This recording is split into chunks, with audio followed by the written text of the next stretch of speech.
let's talk about Drake and Josh. Why? Because I fucking want to, that's why. Also the fact that the 10th anniversary of the original broadcast of the pilot episode happened quite recently. That made me feel so very old.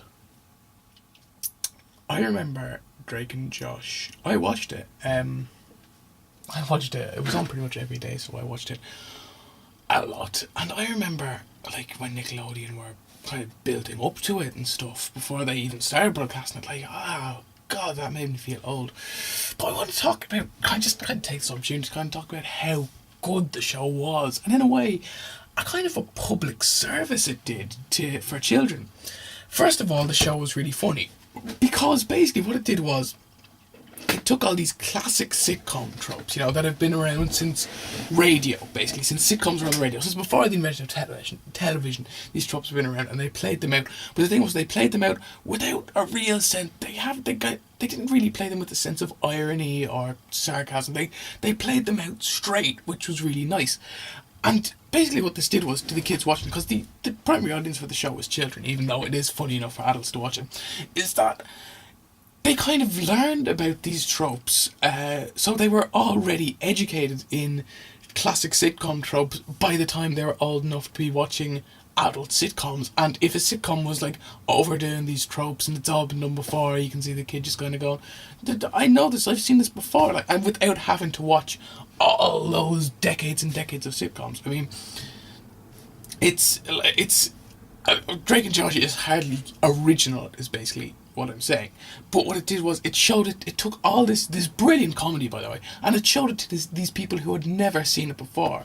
It took this unoriginal, it's like when, you know, you get old, when the jokes, you tell a really old joke to someone younger than you, and they'd never heard it before. Like, it's that kind of thing, and it was a genius idea, absolutely brilliant. And the show, and also, it's more than that, is that the show, even if you do know these tropes and stuff, is the show just plays them kind of so innocently, and so, because it knows it's playing them to people who haven't seen them before, that it's still, even if you know these tropes, even if you're a grown adult watching the show, and you know these tropes, you know how everything's going to play out in the end, you still think it's funny, because it's just playing them so well and innocently. And I think that's a really good thing for kids to learn, is this, you know, you can't get away with teaching them things they've already seen, because they've seen it already in Drake and Josh, even though if Drake and Josh took them from somewhere else, again, it was showing them to people who'd never seen these types of things before. So I just wanted to say that's my opinion. Drake and Josh, I think it's a really funny show. It's probably the most original show in the world, I give it that. And every now and again you get an episode that's just not that funny, but like, there's so many lines. The Game Sphere Spherical, to this day I can't think of Oprah without thinking of Josh. One of my favourite episodes was the video games versus junk food. Like, it just, and also a good thing about the show is the child stars, i.e. Drake and Josh themselves, didn't blow up. Josh Peck has gone on to be a proper actor and also really hot, and he's like, and a viner, he's just the best vines ever. And then you've got Drake Bell, who I don't think is even as big. Who would have thought that Josh was the one who went on to be more famous? But Drake Bell is still, like, these days he's famous for being in the Fairly Odd Parents movie, which was pretty funny, and also his constant attacks on Justin Bieber and his fans on Twitter, which is just gorgeous to watch. Seriously, go follow Drake Bell on Twitter.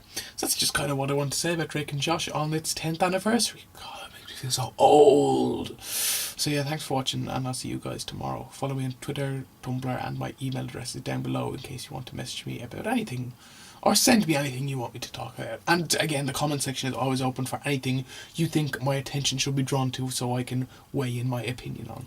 Thanks for watching, and I'll see you guys tomorrow. Bye bye.